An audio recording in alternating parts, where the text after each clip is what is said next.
yang disebarkan kepada seluruh jemaah. Ahlan masalah kepada seluruh jemaah baik yang ada di Zoom maupun yang ada di YouTube. Ahlan masalah juga kepada guru kita tercinta Ustaz Sunnah Kirana Alirja Arsima Hafizahullah Ta'ala. Izinkan Ana dari Abu Usman selaku moderator pada siang hari ini akan membantu jalannya acara kajian kita, dan kajian online kita pada hari ini diselenggarakan oleh teman-teman dari Majelis Ta'lim Al-Khansa Cilandak, baik di Jannati dan juga Muraqabah. Dan tema yang diangkat seperti yang sudah dapatkan infonya semua, bahwa kita akan membahas mengenai pembahasan kitab sebab-sebab meraih kebahagiaan karya Syekh As-Sa'di rahimahullah ta'ala, yang insya Allah kita dengarkan bersama. Izinkan Anda untuk bisa menyampaikan beberapa peraturan sebelum kita mengikuti kajian. Yang pertama, jemaah dilarang untuk menyalakan mikrofon atau berbicara kecuali diizinkan oleh panitia. Terkhusus untuk ikhwan disarankan untuk bisa mengaktifkan fitur video sebagai bentuk terhadap Ustaz, dan kepada para akhwat saya mohon untuk menonaktifkan fitur video. Kami juga menghimbau kepada para jemaah untuk bisa mencatat faedah ilmu disampaikan oleh Ustaz, dan apabila ada pertanyaan silakan gunakan fitur chat, kemudian chat secara private kepada MT Al-Khansa Cilandak, ya. Kemudian ketik pertanyaannya.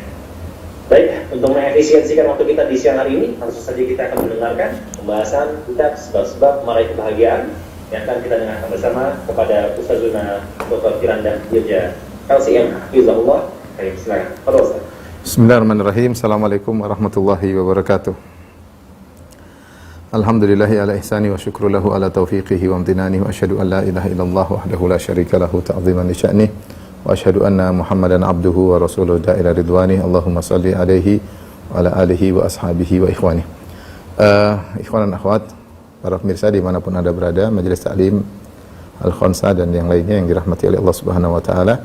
Pada kesempatan bahagia ini, insyaallah kita akan bahas suatu risalah yang kecil, ya, yang ditulis oleh Syekh Abdurrahman bin Nasir bin Abdullah As-Sa'di rahimahullahu ta'ala, seorang ulama besar yang terkenal dengan keilmuannya dalam berbagai macam bidang ilmu, dan memiliki muallafat, memiliki buku-buku yang karya-karya yang luar biasa, ya. Di antaranya adalah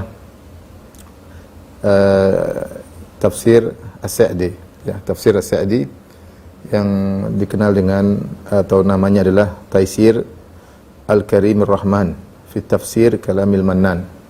Dan buku tafsir inilah buku yang sangat luar biasa bagi orang yang pemerhati buku-buku tafsir. Dia akan tahu bahwasanya buku tafsir yang ditulis oleh Syekh Abdurrahman bin Nasir As-Sa'di rahimahullahu taala, kelihatannya bukunya singkat, akan tapi dia adalah membuktikan, akan menunjukkan akan luasnya ilmu penulisnya.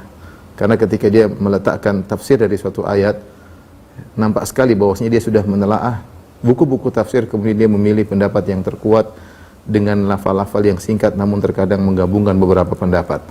Dan itu hanya bisa diketahui oleh pemerhati tafsir. Sehingga orang kalau bukan pemerhati tafsir, dia membaca buku tafsir As-Sa'di seakan-akan buku biasa, buku ringan.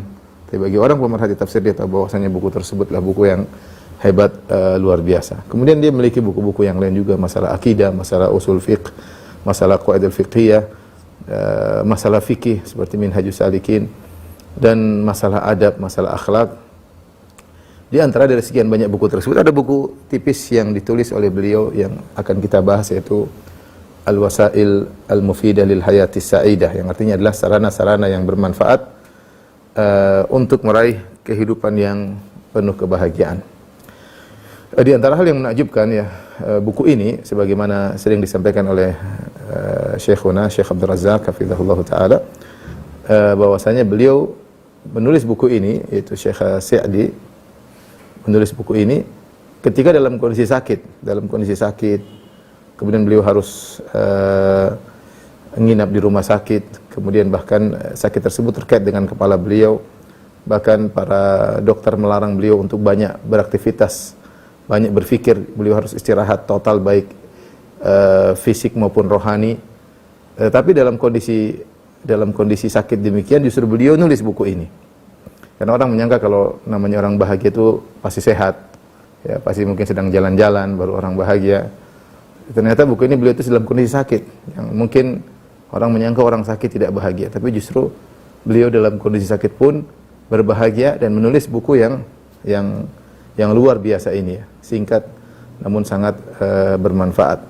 Dan beliau menuliskan bahwasanya buku ini beliau tulis sebagai bantuan kepada kaum muslimin untuk memudahkan meraih kebahagiaan. Tidak semua sebab-sebab kebahagiaan beliau tulis, hanya sebagian yang mungkin urgen untuk diketahui oleh setiap mukmin agar mereka bisa meraih kebahagiaan. Dan benar buku ini sebagaimana dikatakan oleh Syekh Abdul Razak hafizahullah taala, sebagian ulama mensifati buku ini dengan Mustashfa al-Amrad Nafsiyah, yang artinya adalah rumah sakit penyakit jiwa ya. Artinya siapa yang baca buku ini serius ya, kemudian berusaha untuk menjalankannya poin demi poin, maka insya Allah dia akan bahagia. Apapun permasalahan jiwa yang dia hadapi, kesengsaraan, kegelisahan, gundah gulana, kesedihan, maka insya Allah akan berkurang atau hilang dengan mengamalkan wasiat-wasiat, sebab-sebab atau sarana-sarana kebahagiaan yang telah dituliskan oleh Syekh Abdurrahman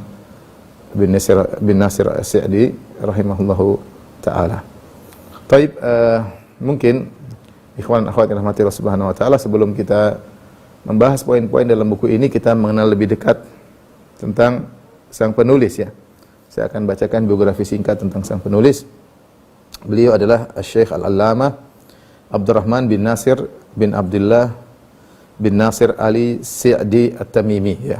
Jadi dibacanya bukan Sa'di tapi Sa'di sebagaimana yang diucapkan oleh keluarga beliau dan yang kami dengar dari guru-guru kami ketika membaca nama beliau selalu dibaca dengan mengkasrah sin, yaitu Sa'di, Ibnu Sa'di atau Syekh As-Sa'di rahimahullahu taala.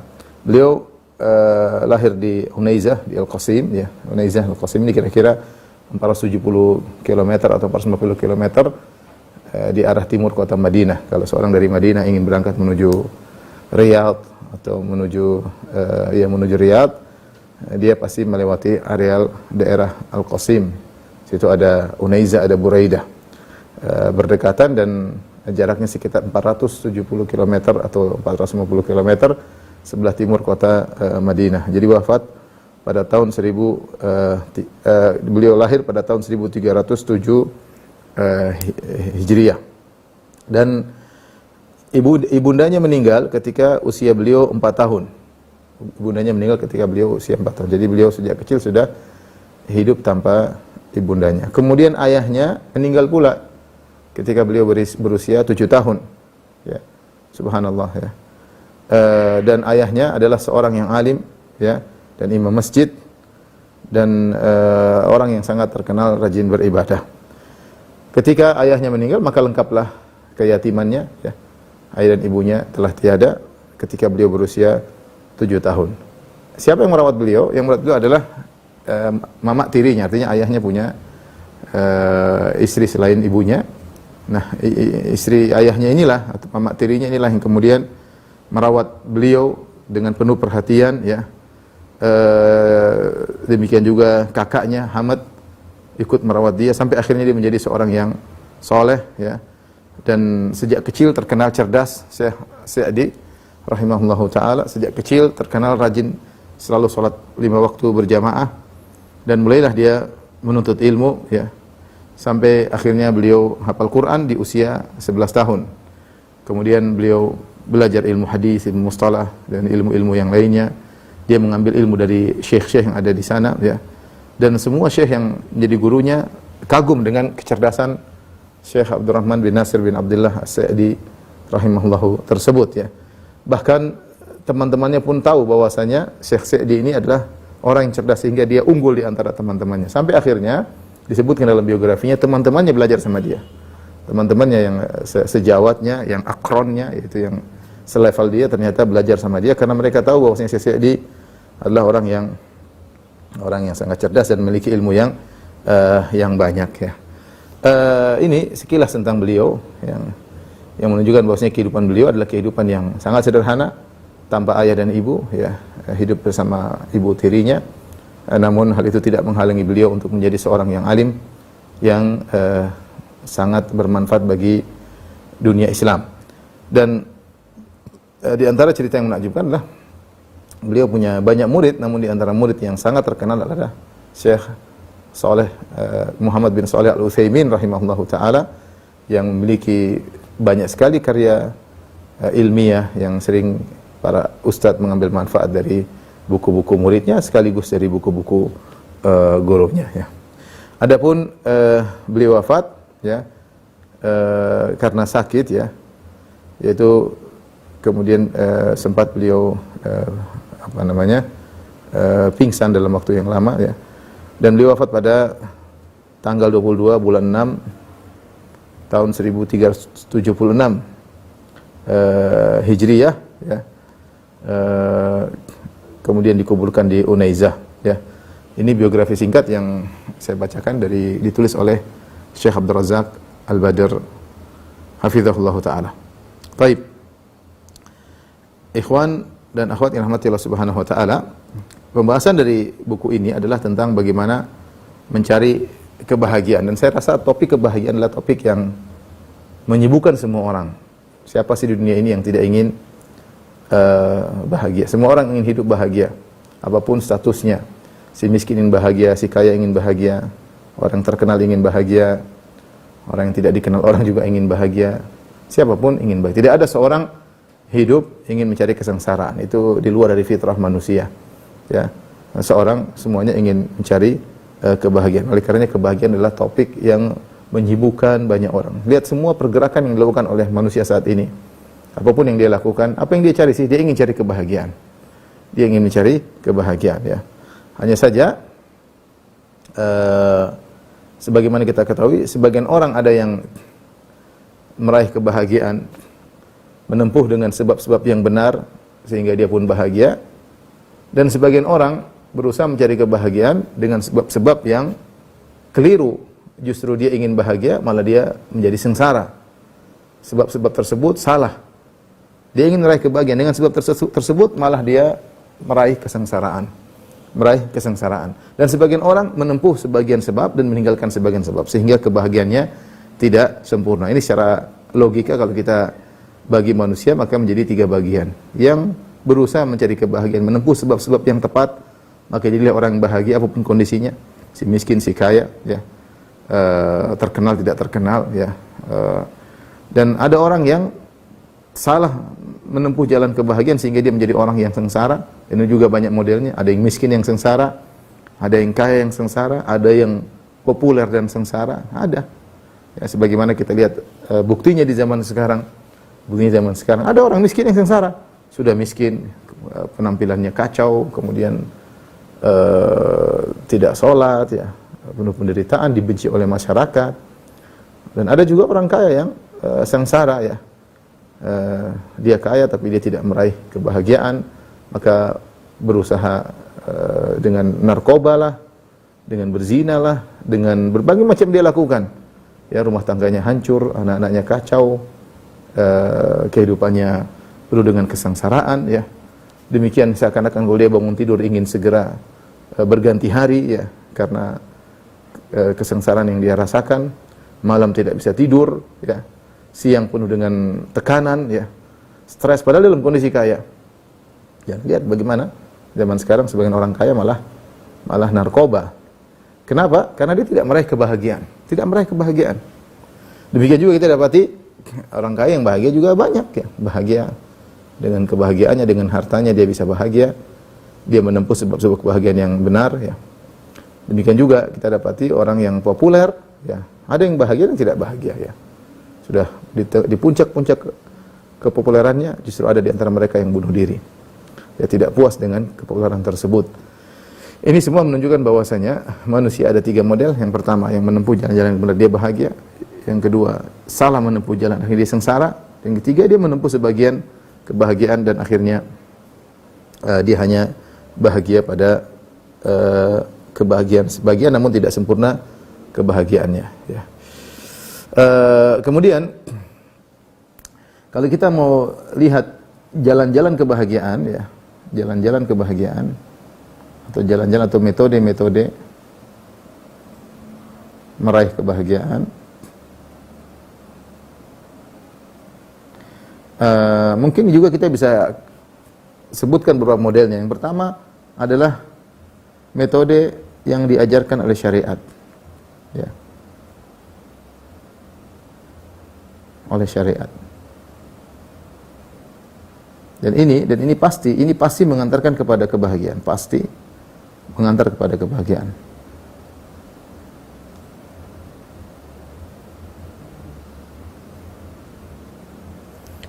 Kemudian ada metode yang kalau kita lihat ya, metode yang hanya hayalan ya, hanya hayalan. Biasanya masuk dalam filsafat-filsafat yang tidak tepat ya. Yang tidak tepat, kalau bahagia harusnya begini ya. Dan ini tidak mungkin diterapkan. Dan hayalan tidak mungkin bisa menuju kepada kebahagiaan karena hanya hayalan ya. Hayalan sebagian orang, kemudian dia tulis, dia ingin namanya bahagia harus begini ya. Tapi ternyata dia pun tidak bisa meraihnya. Dan ada metode-metode ya, yang hanya teoritis ya. Hanya teoritis, sulit ya, diterapkan ya. Kemudian juga ada metode-metode yang semua orang tahu ya, metode-metode yang duniawi ya, duniawi dan semua orang mungkin tahu ya, bisa tahu ya. Seperti apa misalnya ya, kalau lagi stres ya jalan-jalan misalnya ya, atau olahraga, hal yang semua orang juga tahu ya. Nah, kalau kita ingin meraih kebahagiaan yang pasti, maka mau tidak mau kita berusaha mengenal metode yang diajarkan oleh syariat. Ini metode. Dan ini pasti tepat. Kenapa? Karena metode ini diturunkan oleh Allah Subhanahu wa taala. Dan Allah Subhanahu wa taala telah berfirman, "Ala ya'lamu man khalaqa." Ala ya'lamu man khalaqa. Wa huwa latiful khabir. Bukankah yang telah menciptakan tahu tentang apa yang diciptakan? Yang tahu tentang kita adalah Allah Subhanahu wa taala, yang tahu tentang komponen yang menyusun hati kita, menyusun jantung kita, menyusun rohani kita adalah Allah Subhanahu wa taala. Dialah Allah yang lebih tahu bagaimana menjadikan rohani seseorang bisa bahagia ya. Adapun metode-metode yang lain hanya metode-metode pengalaman ya, belum tentu benar, bisa jadi cocok pada sebagian orang, tidak cocok pada sebagian yang lain, dan itu banyak metode-metode yang tajribah, sekadar pengalaman, cocok pada sebagian orang, tidak cocok pada sebagiannya yang lain. Cocok dalam kondisi tertentu, tidak cocok pada kondisi yang lain. Terkadang cocok jika level kesengsaraannya sekian, tapi kalau levelnya lebih tidak bisa. Dan demikianlah metode-metode yang diutarakan oleh manusia. Intinya yang terbaik adalah metode yang diajarkan oleh Allah Subhanahu wa taala, karena tidak ada yang lebih tahu tentang manusia kecuali penciptanya, yaitu Allah Subhanahu wa taala. Inilah ikhwan dan akhwat yang rahmati Allah Subhanahu wa taala, sedikit mukadimah yang saya sampaikan. Kemudian pada kesempatan kali ini kita akan mulai membahas tentang buku tersebut ya. Saya akan bacakan buku tersebut ya. Mulai dari awal ya. Dan saya terjemahkan insyaallah taala. Baru kemudian kita bahas satu persatu poin-poin yang disebutkan oleh beliau yang merupakan sarana-sarana untuk meraih kebahagiaan. Saya bacakan bismillahirrahmanirrahim. Beliau membuka risalahnya dengan memuji Allah. Bismillahirrahmanirrahim. Alhamdulillahilladzi lahul hamdu kulluhu. Segala puji bagi Allah yang baginya segala pujian. Wa asyhadu an la ilaha illallah wahdahu la syarikalah. Dan aku bersaksi tidak ada yang berhak disembah melainkan Allah semata, tidak ada sekutu baginya. Wa asyhadu anna Muhammadan abduhu wa rasuluh. Dan aku bersaksi bahwasanya Muhammad adalah hambanya dan rasulnya sallallahu alaihi wasallam wa ala alihi wa ashabihi wasallam ya. Semoga Allah bersalawat kepada beliau, kepada keluarganya dan seluruh sahabat beliau. Amma ba'du. Kemudian beliau membuka risalahnya. Fa inna rahatal qalbi ya. Kata beliau rahimahullah taala, fa inna rahatal qalbi wa tuma'ninatahu wa sururahu wa zawala humumihi wa gumumihi huwal matlab likulli ahad. Beliau berkata, sungguhnya ketentraman jiwa, tenangnya hati, kebahagiaan jiwa dan hilangnya kegelisahan, hilangnya kekhawatiran adalah cita-cita setiap orang. Ya, cita-cita setiap orang. Wa bihi tahsulul hayatut thayyibah. Dengan tentramnya hati dan hilangnya kegelisahan, itulah yang akan menimbulkan kebahagiaan. Wa yatimmus sururu wal ibtihaj. Maka akan munculkan kesenangan dan kegembiraan. Ya. Walidzalika asbabun diniyah, dan untuk meraih hal ini semua maka ada beberapa sebab. Yang pertama asbabun diniyah, sebab-sebab duniawi, sebab-sebab agamis. Wa asbabun tabi'iyah, sebab-sebab secara tabiat. Wa asbabun amaliyah, dan sebab-sebab aktivitas. Wala yumkin ijtima'uha kulliha illa lil mu'minin, dan tidak mungkin sebab-sebab ini terkumpulkan seluruhnya kecuali bagi kaum mukminin. Amma man siwahum, adapun selain kaum mukminin, fa innaha wa in hasalat lahum min wajhin wa sababin yujahidu uqala'uhum alaihi fatathum min wajhin anfa wa athbat wa ahsanu halan wa ma'alan. Adapun selain kaum mukminin, meskipun mereka bisa meraih kebahagiaan dari suatu sisi dan mereka bersungguh-sungguh untuk meraih kebahagiaan dari sisi tersebut, akan tapi mereka akan terluput dari sebab-sebab yang lain yang lebih bermanfaat dan lebih baik secara sekarang maupun secara kesudahannya. Taib, ini beliau di Muqaddimah Risalah beliau menjelaskan bahwasanya inti kebahagiaan ya adalah di hati ya, adalah di hati. Dengan apa? Dengan ketenangan jiwa, rahatul qalb.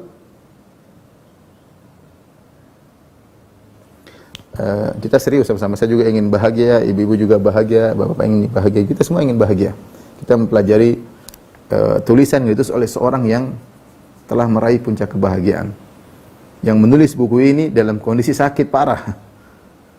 Namun justru dalam kondisi sakit dia ingin menularkan kebahagiaan yang dia rasakan. Ini yang menakjubkan. Tidak seperti kebanyakan orang ketika sakit isinya mengeluh, marah-marah, penuh dengan penderitaan. Justru beliau dalam kondisi sakit ingin menularkan kebahagiaan yang beliau rasakan, maka muncullah risalah yang latifah, yang tipis ini ya. Jadi kata beliau, inti kebahagiaan adalah di hati, ketenangan jiwa ya. Kemudian yang kedua adalah hilangnya ya kegelisahan. Ya. Yang kegelisahan tersebut beliau sebutkan dengan humum ya dan gumum ya. Humum dan gumum ya. Jadi ada istilah di kalangan para ulama ada namanya alham ya. Kemudian ada al-hazan, ada namanya al-gham. Ya. Ini tiga istilah, al-humum, al-ahzan, al-ghumum. Ini semua adalah menghilangkan kebahagiaan hati. Al-ham ini adalah kalau kita kekhawatiran tentang masa depan ya. Kalau boleh kita artikan artinya kekhawatiran tentang masa depan. Tentang apa yang akan terjadi di masa depan. Kalau hazan artinya kesedihan, yaitu kesedihan tentang masa lalu.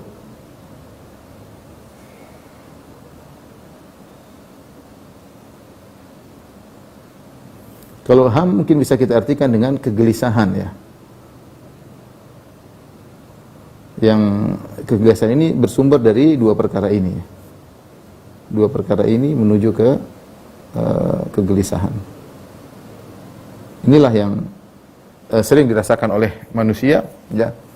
Dia mengkhawatirkan tentang masa depannya, kemudian dia sedih tentang masa lalunya, dan bisa jadi apa yang sedang dia hadapi ya juga membuat dia akhirnya gelisah. Ketika dia dihadapi, dia khawatir tentang kedepannya. Hilangnya hal ini akan mendatangkan kebahagiaan, dan munculnya ketenangan jiwa ya, ini juga sebab kebahagiaan. Jadi kalau kita perhatikan ketika Syekh menyebut tentang kebahagiaan, tempatnya di hati. Jadi kebahagiaan itu di hati, bukan di fisik ya. Perhatikan, kebahagiaan itu di hati ya, bukan di fisik. Fisik itu hanyalah sarana ya. Artinya benar kalau orang sehat dia akan bahagia, orang sakit mungkin dia kurang bahagia, tapi itu sekedar sarana. Bisa jadi seorang dalam kondisi bahagia meskipun dalam kondisi sakit. Bisa jadi seorang bahagia meskipun dalam kondisi cacat. Karenanya kebahagiaan itu bukan di fisik. Kalau orang ingin mencari kebahagiaan di fisik, dia salah ya. Dan ini banyak yang terjadi. Mereka mencari kebahagiaan dengan fisik, seakan-akan kebahagiaan fisik itulah puncak, sehingga akhirnya mereka misalnya dengan hidup bermewah-mewah, kemudian mungkin apa saja yang terkait dengan fisik, penampilan yang mewah-mewah ya, mungkin jalan ke sana jalan kemari ya, tapi intinya kebahagiaan bukan di fisik ya. Demikian juga saya sering sampaikan bahwasanya kebahagiaan ya bukanlah kelezatan fisik ya. Kelezatan tersendiri, kebahagiaan tersendiri. Kebahagiaan tempatnya di hati yang selalu menyertai seseorang. Orang yang melakukan kemaksiatan, ya tentu dia akan merasakan kelezatan fisik. Ketika dia berzina, dia merasakan kelezatan ya. Ketika minum khamar, dia merasakan kelezatan ya. Ada kelezatan. Secara fisik dia merasakan kelezatan ya. Dan banyak hal ya. Ketika mungkin dia dengar musik ya, dia merasakan kelezatan. Dan itu tidak kita pungkiri. Kelezatan-kelezatan, tapi kelezatan-kelezatan tersebut terkait dengan fisik dan tidak mendatangkan kebahagiaan. Kebahagiaan adalah suatu yang Allah berikan pada hati seorang yang selalu dia bawa kebahagiaan tersebut. Jadi saya sering sampaikan tidak sama antara kelezatan fisik dengan kebahagiaan jiwa. Orang tertawa belum tentu dia bahagia. Orang sering tertawa belum tentu dia bahagia. Bahkan justru Nabi SAW menjelaskan kebanyakan tertawa mematikan hati. Kata Nabi SAW, la tuksiru minad dhahik, fa inna kasratad dhahik tumitul qulub. Janganlah kalian terlalu banyak tertawa, sungguhnya banyaknya tertawa mematikan hati. Dan kita lihat kenyataan, kita dapati sebagian orang-orang yang suka buat tertawa, mereka bukan orang yang bahagia. Bahkan di antara banyak pelawak yang kemudian akhirnya rusak kehidupannya, berpenghujung dengan narkoba, kehidupan rumah tangga yang hancur, dan yang lain-lainnya. Ini menunjukkan bahwasanya benar dia ada tertawa, dia merasa senang, tapi secara fisik sungguhnya hatinya belum tentu bahagia. Maka Syekh ingin menjelaskan bahwasanya namanya kebahagiaan itu intinya adalah di hati. Dia di hati, bukan fisik. Kita mungkin seorang memiliki harta mewah, dia merasa bahagia, belum tentu bisa jadi orang miskin yang tidak punya apa-apa lebih bahagia daripada dia. Dia mungkin pakai jam mewah, pakai tas mewah, mungkin wajahnya cantik belum tentu bahagia. Betapa banyak orang cantik tidak bahagia. Betapa banyak orang wajah pas-pasan bahagia. Bahagian bukan di fisik ya. Ini perlu kita ingat. Benar kita tidak pungkiri bahwa fisik membantu bahagia, tapi dia bukan utama. Dia bukan utama ya. Dia bukan utama. Tapi setelah itu beliau menyebutkan, setelah menjelaskan bahwasanya kebahagiaan itu intinya adalah di hati bukan di fisik. Setelah itu beliau menyebutkan sebab-sebab ya. Sebab-sebab kebahagiaan.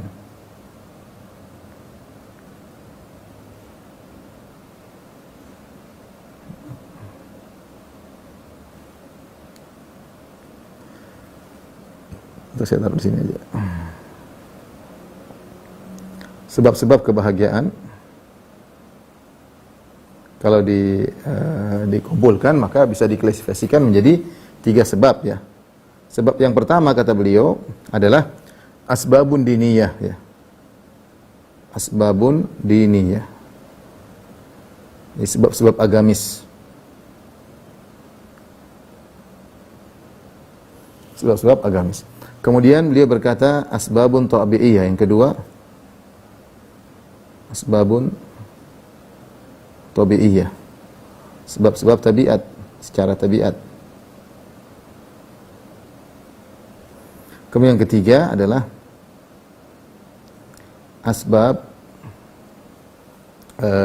amaliyah. Sebab-sebab aktivitas ya.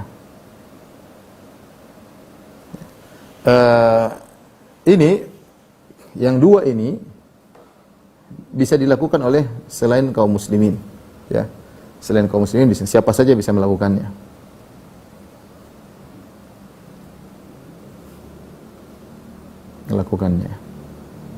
Dan itu merupakan sebab kebahagiaan. Contoh apa?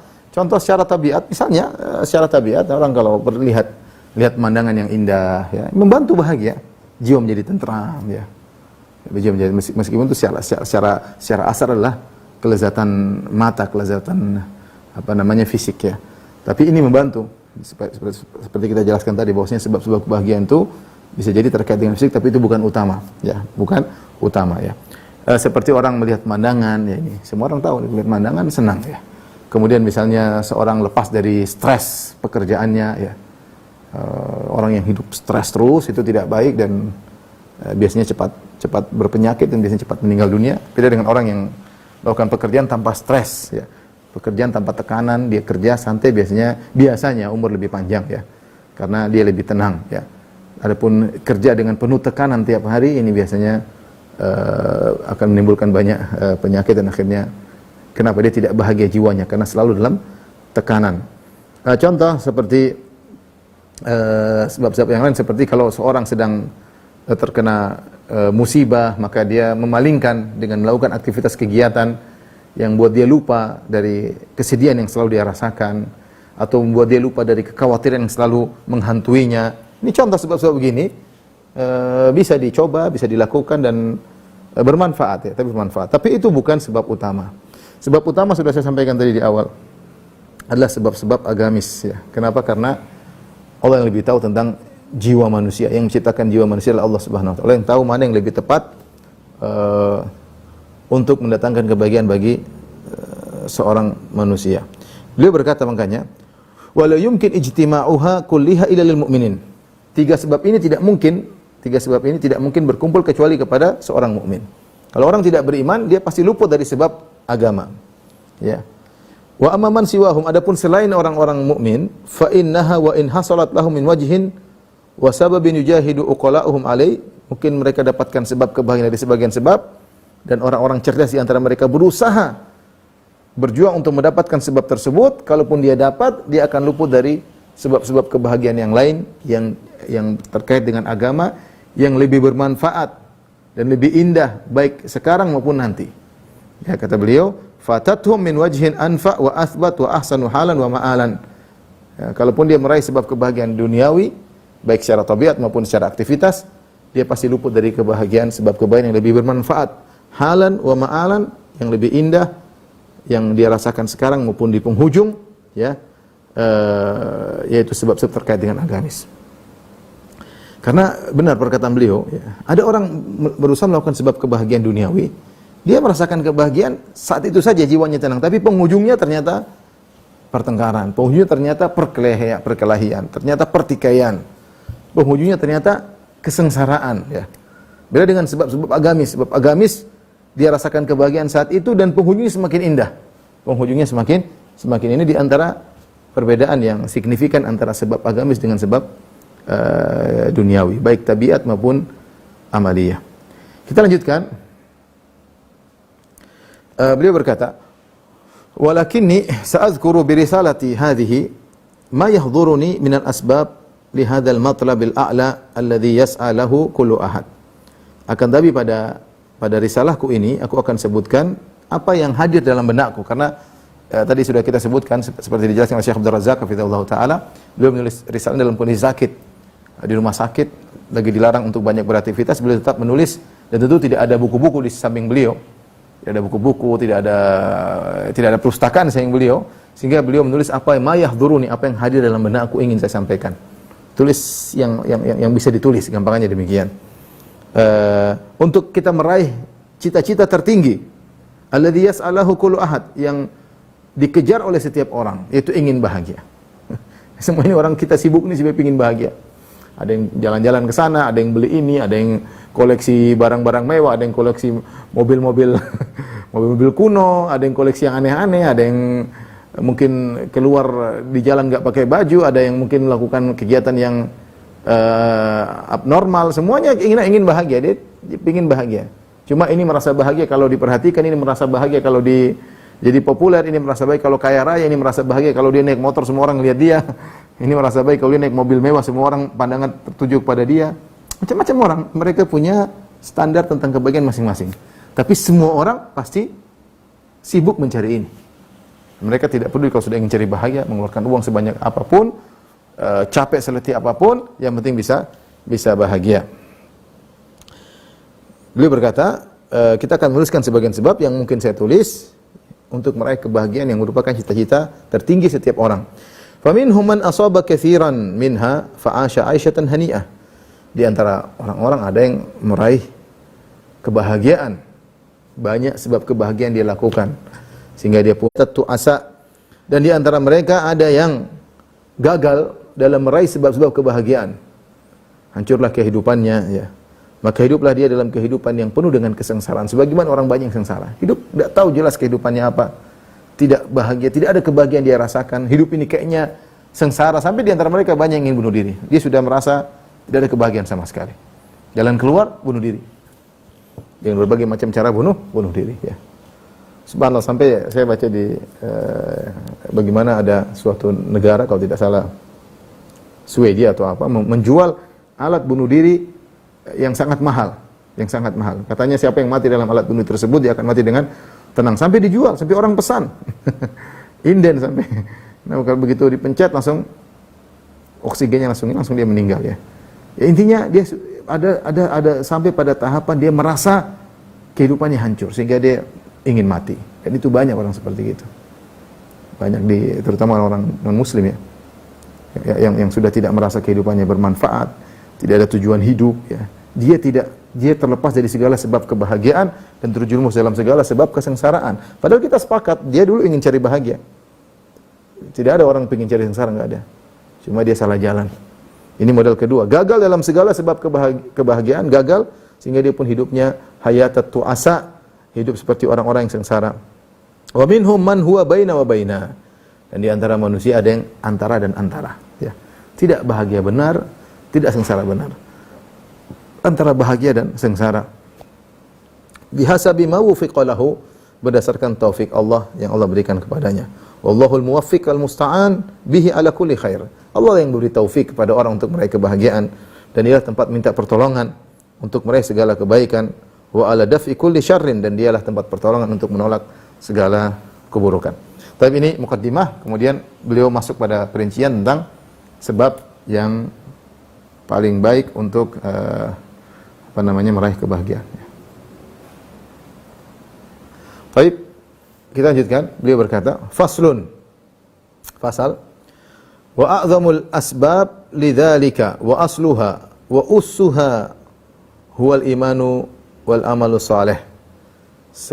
Sebab terbesar untuk meraih cita-cita tertinggi itu kebahagiaan, dan dia merupakan pondasinya dan pokoknya adalah iman dan amal saleh. Iman dan amal saleh, ya. Sebab pertama dan utama yang merupakan pokok dan landasan adalah iman dan amal saleh. Al-iman dan al-amal saleh.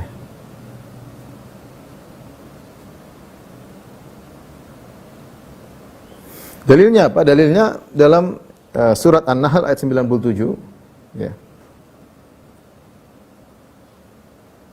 Kata Allah Subhanahu wa taala, "Man amila salihan", siapa yang beramal saleh, "min dzakarin aw untha", lelaki maupun wanita, "wa huwa mu'min", dan dia dalam kondisi beriman, "falanuhyiyannahu hayatan thayyibah", maka kami akan berikan kepada dia kehidupan yang baik.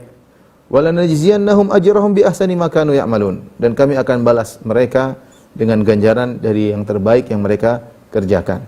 Di sini Allah berfirman, "Man amila shalihan min dzakarin aw untha wa huwa mu'min". Perhatikan ayatnya. Man amila shalihan min dzakarin aw untha wa huwa mu'min falanuhyiyannahu hayatan thayyibah.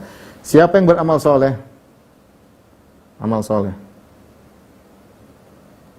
Perhatikan, laki-laki maupun wanita, min dzakarin aw untha, laki-laki manapun, kalau kita artikan lelaki manapun. Kemudian untha, wanita manapun.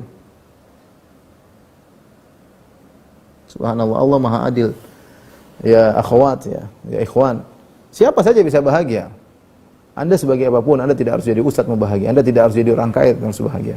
Anda tidak harus jadi bos. Anda tidak harus jadi presiden. Anda tidak harus jadi siapapun. Anda mau jadi orang kecil, mau jadi orang besar, mau jadi pegawai, mau jadi bos. Dan itu kita lihat jelas. Ada orang yang hidup biasa tapi bahagia. Senyum, mudah tertawa. Tidak pernah mengeluhkan kehidupannya. Ya, meskipun dia hidup sederhana biasa, ya. Siapapun bisa bahagia, lelaki maupun wanita, wanita manapun, ya. Tidak harus kalau mau bahagia harus punya rumah mewah, harus punya mobil mewah, tidak. Ya. Itu mungkin namanya tadi kelezatan fisik membantu, tapi itu bukan utama. Bukan utama. Betapa banyak orang sudah terpenuhi kelezatan fisiknya namun tidak meraih kebahagiaan. Wa huwa mu'min, kemudian syarat berikutnya wa huwa mu'min, dan dia dalam kondisi beriman.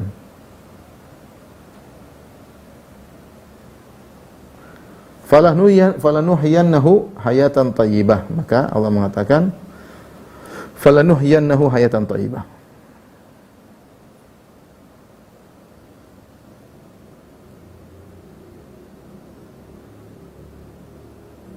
Wala najziyannahum ajrahum bi ahsani alladzi kanu ya'malun. Maka kami akan memberikan kepadanya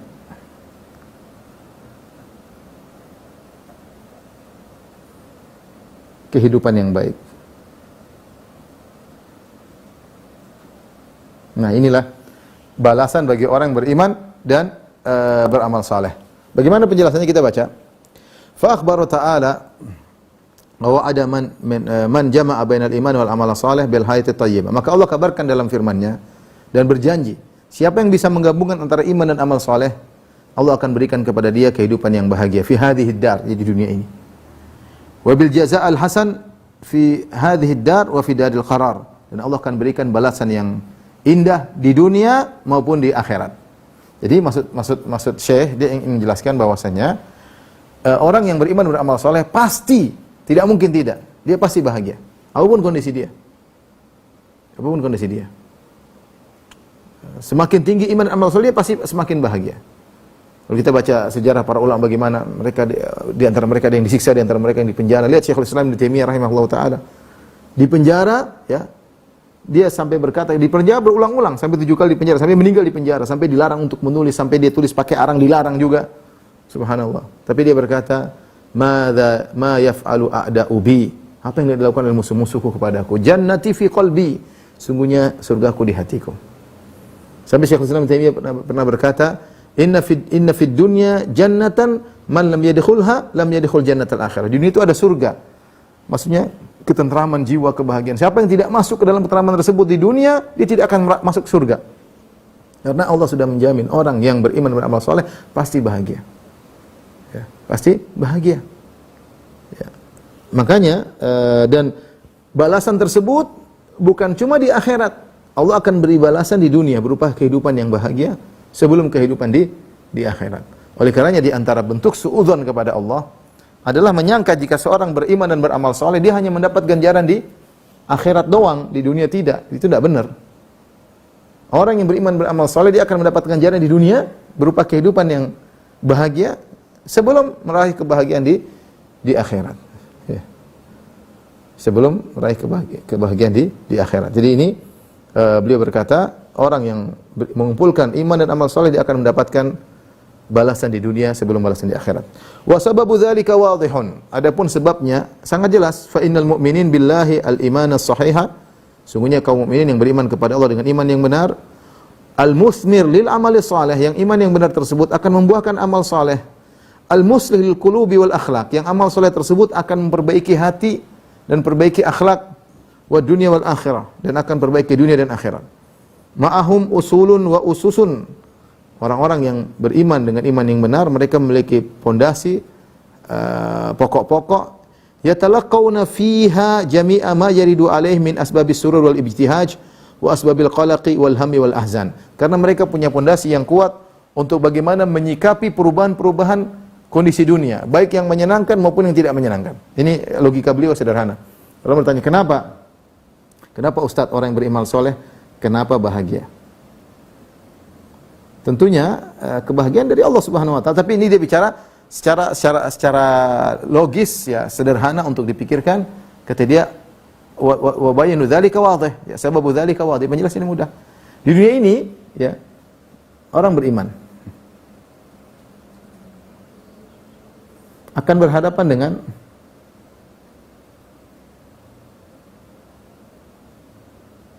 dengan apa? Cuma dua model ya. Sebab-sebab atau apa namanya?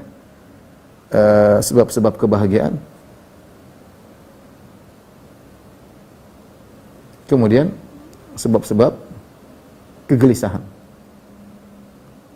Sebab kebahagiaan misalnya ya, sebab bukan kebahagiaan, sebab-sebab kesenangan.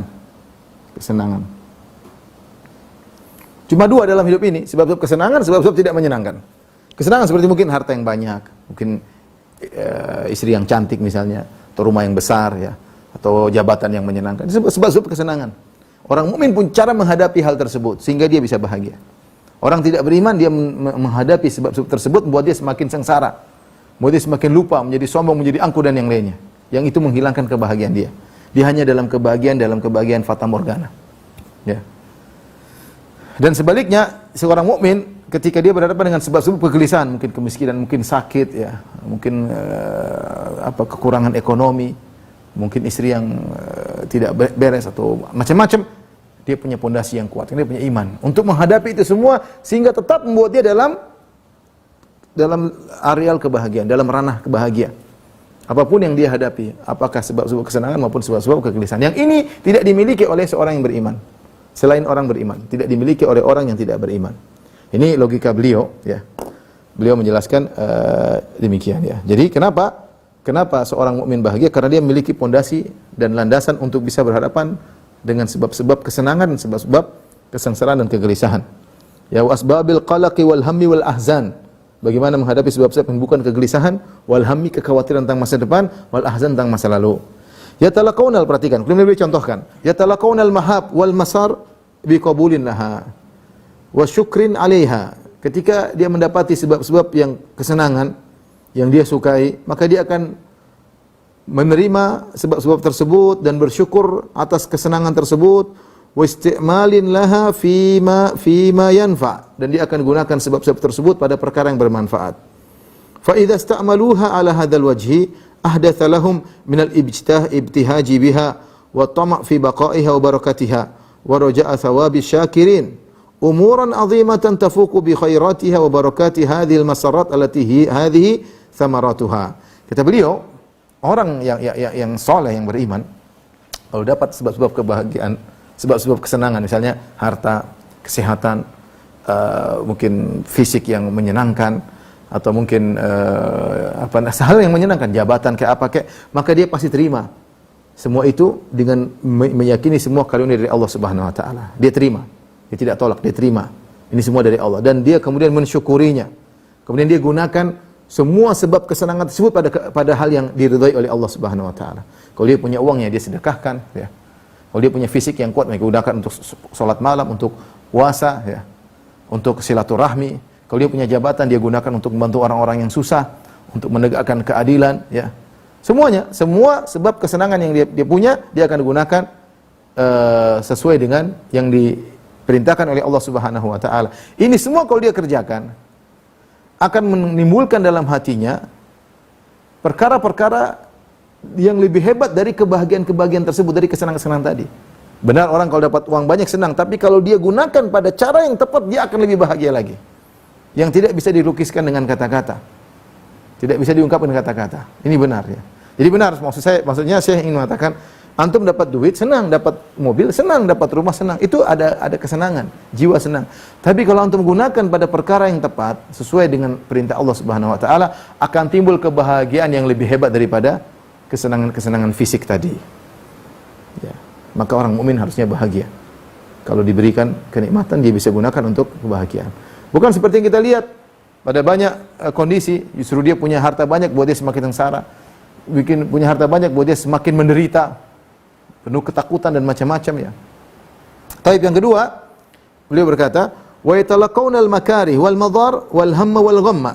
Dan demikian juga orang-orang mukmin ketika berhadapan dengan perkara yang tidak menyenangkan, yang mendatangkan kemudaratan seperti sakit, kemiskinan, wal ham wal gham, kekhawatiran, kegelisahan, bil muqawamah lima yumkinuhum muqawamatuhu. Maka mereka akan berusaha lawan. Mereka tidak pasrah. Gelisah mereka lawan, kesedihan mereka lawan, yang mungkin mereka lawan. Wa takhfifu ma yumkinuhum takhfifuhu. Yang bisa diringankan mereka ringankan. Nah, ini perkara berat dihadapi. Kalau bisa diringankan, diringankan. Wasabrul jamil lima laisa lahum indahu buddun. Dan kalau tidak bisa mereka hadapi, pasrah dengan bersabar. Jadi beliau kasih kemungkinan yang logis. Ada seorang mukmin berhadapan dengan perkara yang berat. Bisa dia lawan, kalau bisa lawan silakan lawan. Kalau tidak bisa dia kurangi, kalau tidak bisa kurangi sama sekali, pasrah, mau diapain? Banyak kejadian yang kita alami seperti kita bisa kurangi, bisa meminimalkan mudaratnya, bisa meminimkan hal yang tidak kita sukai. Tapi ada hal yang kita pasrah, nggak bisa apa-apa. Ya sudah, kalau nggak bisa apa-apa, ada jalan keluar, itu sabrun jamil. Sabar yang indah, ya.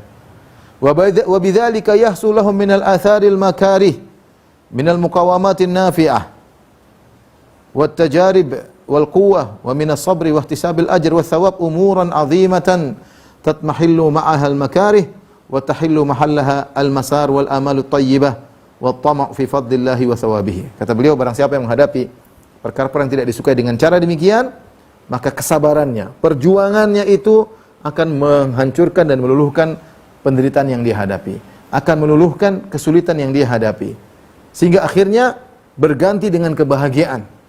Dalam kesusahannya dia merasa ada kebahagiaan. Kenapa? Dia selalu menyerahkan urusannya kepada Allah.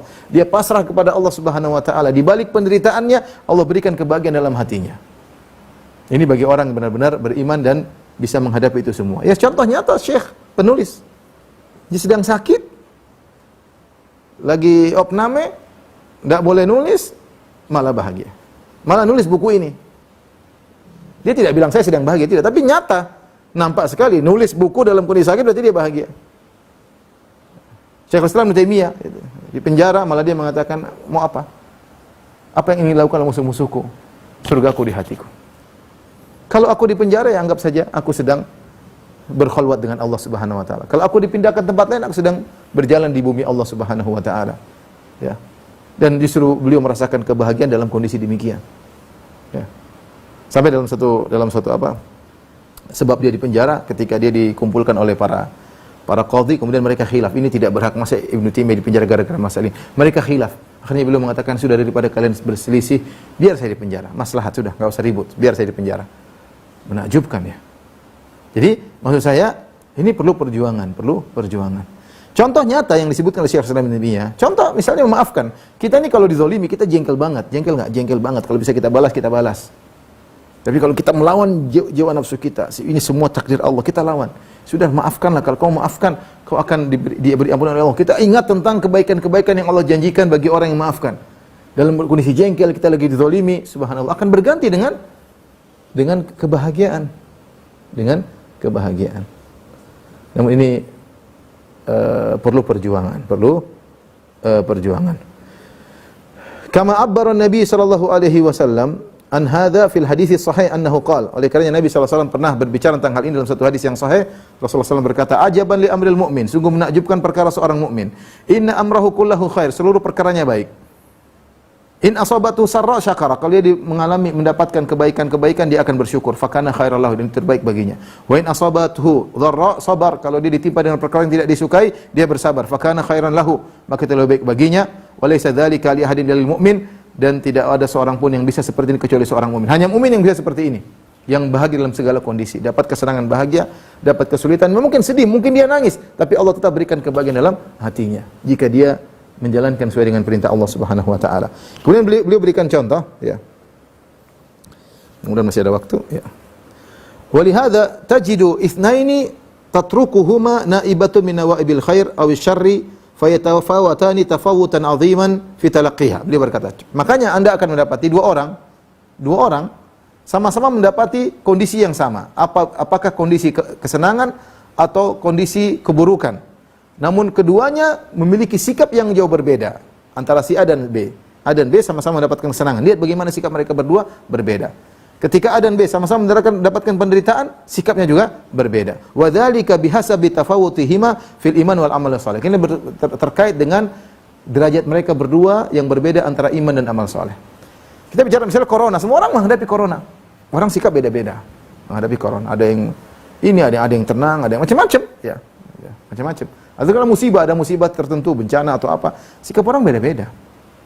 Sikap orang berbeda-beda. Makanya di antara kisah tentang hal ini yang sering saya sampaikan, seperti kisah istrinya Nabi Ismail ya. Ketika Nabi Ismail alaihissalam menikah dengan seorang wanita, kemudian ayahnya Ibrahim datang menjenguk Ismail. Ternyata Ismail lagi tidak di rumah. Maka ayahnya bertanya kepada istrinya, "Aina Ismail?" Ibrahim alaihissalam, "Mana suamimu Ismail?" Maka istrinya berkata, "Kharaja yabtaghi lana." Suamiku lagi pergi berburu. Kemudian Ibrahim bertanya, "Bagaimana kehidupanmu?" Maka sang wanita berkata, "Nahnu fi dhiqin, nahnu fi syiddah." Kami dalam kondisi sulit, dalam kondisi sengsara. Dia mengeluh. Maka Ibrahim berkata, "Kalau datang Ismail, sampaikan salam kepadaku, sampaikan salamku untuknya, dan suruh dia mengganti atabatal bab, untuk mengganti pijakan pintu." Ya. Maka Ismail pulang, dia tanya, "Istriku tadi ada tamu?" "Iya, tadi ada tamu begini-begini." "Apa yang dia tanyakan?" Dia bertanya bagaimana kehidupan kita. Aku pun menjawab kehidupan kita dalam kondisi sulit, dalam kondisi sengsara. "Apa wasiatnya?" Dia berwasiat agar engkau mengganti pijakan pintu. Maka Ismail berkata, "Itu tadi bapakku, dan pijakan pintu adalah engkau, wahai istriku. Aku cerai kamu, pulanglah ke rumah orang tuamu." Kemudian Ismail nikah lagi sama wanita yang lain. Dan kondisi ekonominya sama, tidak ada perubahan. Ibrahim datang lagi nanya, "Wahai Ismail, ada Ismail atau tidak?" Ternyata Ismail lagi keluar. Dia tanya sama istri yang barunya, "Mana suamimu?" Kata istrinya, "Suamiku lagi pergi berburu." Kemudian ditanya lagi, "Bagaimana kondisi kalian?" Istri yang baru ini berkata, "Nahnu fi khair." Kami dalam kondisi nyaman, nahnu dalam kondisi tenang, dalam kondisi, ini muji. Tidak ada keluhan sama sekali. Ibrahim berkata, kalau datang Ismail, suruh dia untuk mempertahankan pijakan pintu. Ya. Akhirnya ketika Ismail datang, dia bertanya, "Siapa tadi yang datang?" "Ada orang tua begini-begini, Hasanul Hay'ah, kondisinya bagus." Dia tanya apa? Dia tanya tentang kondisi kita. Saya jawab, kita kondisi tentram, nyaman, alhamdulillah, dalam kondisi lapang. "Apa wasiatnya?" Katanya, dia suruh engkau mempertahankan pijakan pintu. Subhanallah, dua kondisi yang sama, dua orang berbeda, akhirnya berbeda juga. Akhirnya berbeda. Dan kita lihat banyak sebenarnya dalam kehidupan kita. Satu misalnya dalam satu perusahaan, sama-sama nasibnya. Sama-sama mungkin dipotong, sama-sama mungkin di PHK, tapi satu menghadapinya dengan tenang, satu menghadapi dengan mencak-mencak, marah-marah, beda. Demikian juga dalam masalah kesenangan. Satu dapat rezeki, dia beli mobil misalnya, satu juga beli mobil, tapi lihat satunya dia bersyukur, dia tidak ujub. Yang satunya pamer sana sini, kemudian selfie sana sini, jadi ujub, beda. Kenapa bisa beda? Karena level iman dan amal soleh mereka berbeda. Ya.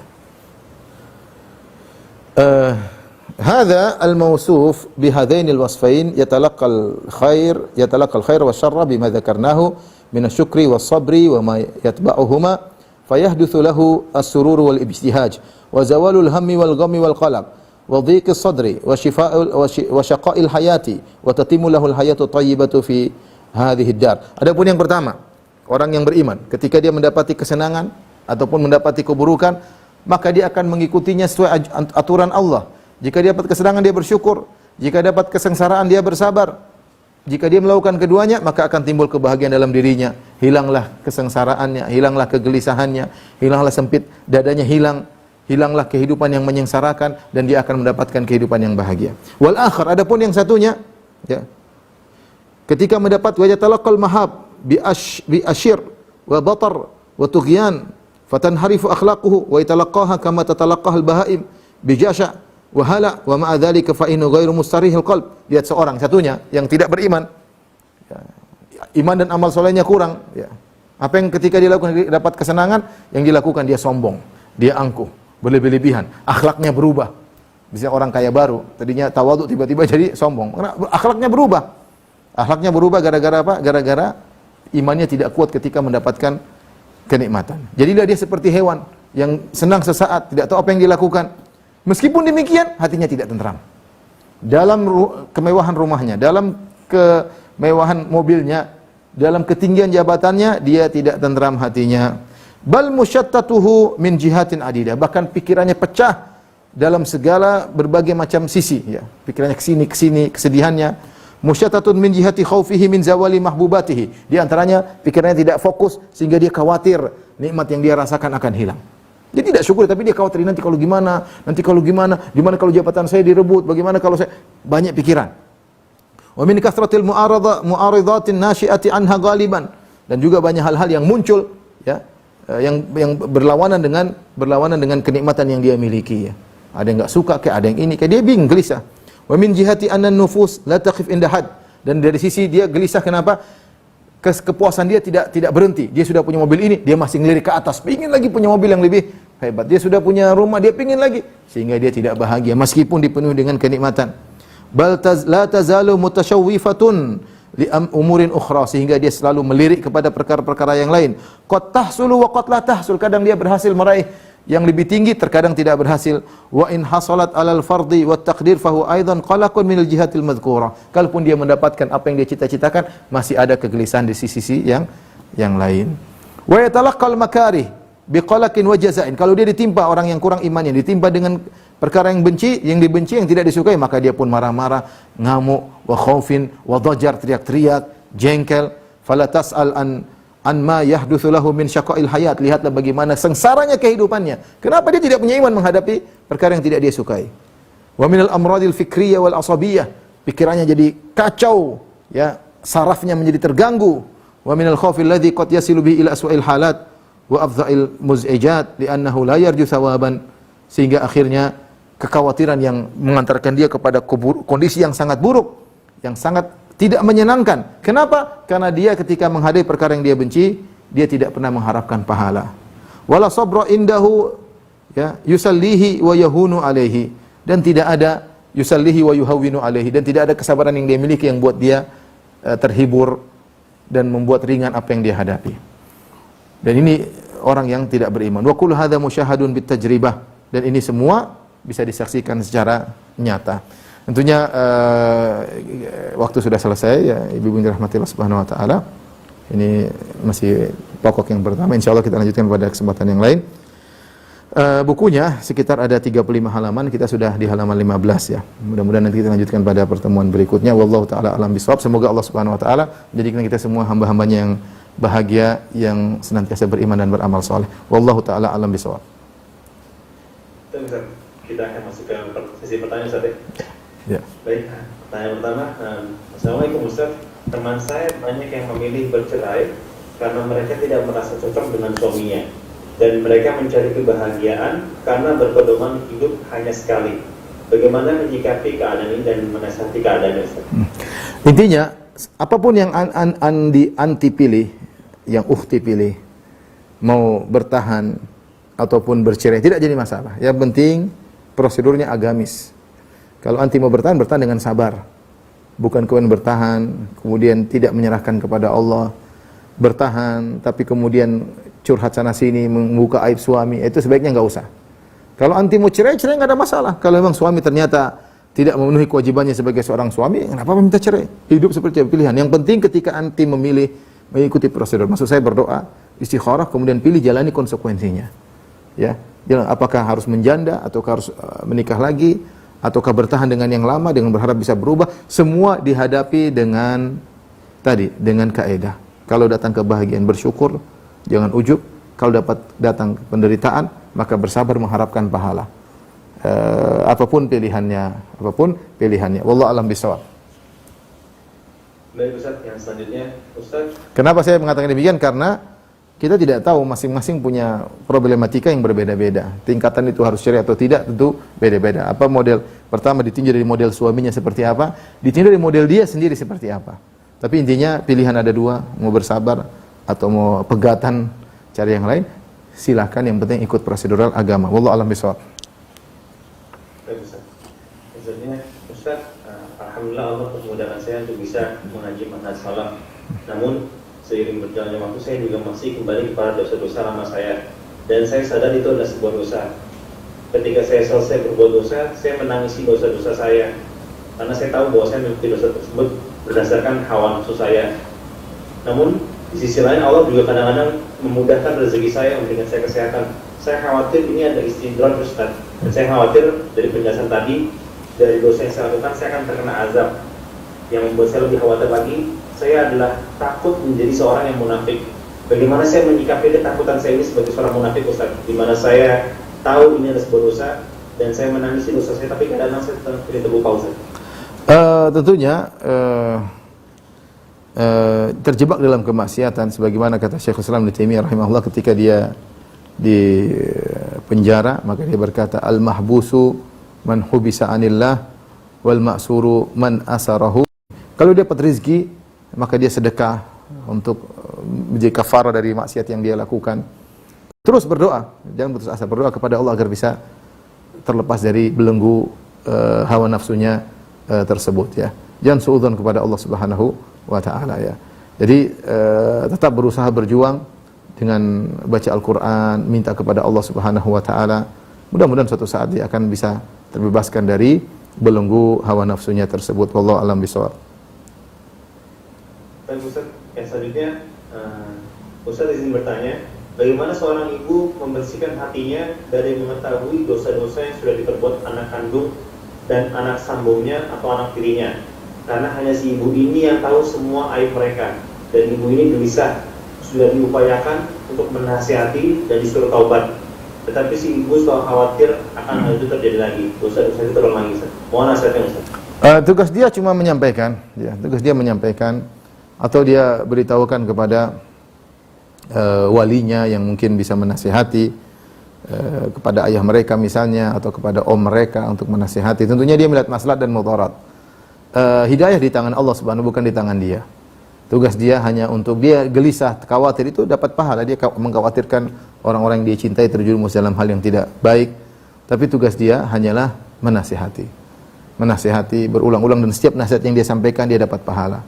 Setiap usaha yang dilakukan untuk memperbaiki mereka dia dapat pahala. Keberhasilan di tangan Allah Subhanahu wa taala. Dengan begitu dia akan tentram. Ya sudah, mau diapain? Saya sudah berusaha, saya sudah maksimal mungkin. Saya sedih melihat mereka terjerumus dalam hal yang tidak menyenangkan, tapi sudah melakukan apa yang wajib bagi saya. Sehingga dia lebih tentram dan dia bisa fokus melakukan ibadah-ibadah yang lain yang mungkin dia lakukan ya. Adapun hidayah di tangan Allah Subhanahu wa taala. Wallahu a'lam bishawab. Baik Ustaz, mungkin pertanyaan terakhir, tinggal satu pertanyaan lagi. Ustaz izin bertanya, ada seseorang yang merasa hidupnya berantakan. Orang tersebut sudah bercerai dengan suaminya, lalu dalam rezekinya pun ia merasa saat ini sangat sulit. Ia sudah tidak bekerja. Kemudian ia berpikir, mungkin selama ini karena orang tersebut selalu berselisih dengan orang tuanya. Memang orang tuanya, yaitu ibu, memiliki karakter yang cukup keras padanya dan suka dipandang sebelah mata oleh orang tuanya. Bahkan kadang jika diingatkan tentang sesuatu yang tidak sesuai dengan agama, orang tuanya tetap berpegang pada pendirian beliau. Sedangkan orang itu termasuk yang tidak bisa diperlakukan keras seperti itu. Namun ketika ia berselisih, orang tersebut, si anak ini, selalu minta maaf kepada ibunya. Kadang terbersit, orang tersebut ingin pindah rumah saja, kos, agar meminimalisasi perselisihan di antara dia dengan orang tuanya. Tapi ia bimbang, karena jika ia kos, nanti orang tuanya sendiri di rumah. Apa yang mesti dilakukan orang tersebut untuk menghadapi kondisi hidupnya seperti itu, Ustaz? Berbakti sama orang tuanya, tinggal sama orang tuanya, apalagi orang tuanya dikhawatirkan tinggal sendiri akan, dan sabar dengan sikap orang tuanya yang mungkin susah dikasih tahu, namanya orang tua, sabar. Tapi jadi kita punya apa ya, hidayah di tangan Allah. Maksud saya, kita ngomong orang tua nggak mendengar, kemudian kita ngamuk, nggak usah, itu di luar ranah kita. Tugas Anda menyampaikan nasihat dengan cara yang baik, dengan penuh kasih sayang. Dia nggak lakukan, sudah selesai. Bukan urusan kita. Orang tua mudah-mudahan dapat uzur, mungkin dia nggak ngerti. Ya, doa sama Allah agar diampuni. Jangan kemudian kita lawan. Kalau orang tua tidak terima, kemudian kita ngamuk-ngamuk. Ya, ini akhirnya kita ingin berbuat baik, malah kita berbuat salah. Malah kita berbuat salah kepada orang tua. Tugas kita menyampaikan dengan cara kata Allah Subhanahu wa taala, "In jahadaka alan tusyrika bima laysa laka fala tuti'huma wa sahibuhuma fid dunya ma'rufa." Tetap pergaulan mereka dalam kondisi cara yang baik. Ini nasihat saya, minta maaf sama orang tua, rubah mulai sikap sekarang, jangan ngekos, hidup sama orang tua, sabar ya. Dan anggap itu ladang pahala. Kita suruh dia nggak mendengar, dia nggak marah-marah, pahala sudah. Kita diomelin orang tua, pahala jalan terus ya. Apalagi yang ngomelin orang tua. Sabar ya. Jadi rubah sikap kita dan terus berdoa, jangan suudzon kepada Allah. Ya Allah, dosa-dosaku banyak, ampuni dosa-dosaku ya. Janganlah Engkau menghukumku dengan dosa-dosaku, menghalangi karuniamu dariku ya. Saya tahu saya banyak dosa ya Allah, ampuni dosa-dosaku, berilah karuniamu kepadaku. Terus berdoa kepada Allah Subhanahu wa taala. Wallahu ta'ala alam bisawab. Demikian saja ikhwan dan akhwat rahmatillah subhanahu wa ta'ala kajian kita. Insyaallah kita lanjutkan pada kesempatan yang lain. Kurang lebih saya mohon maaf. Subhanakallah bihamdik asyhadu an la ilaha illa anta astaghfiruka wa atubu ilaik. Assalamualaikum warahmatullahi wabarakatuh.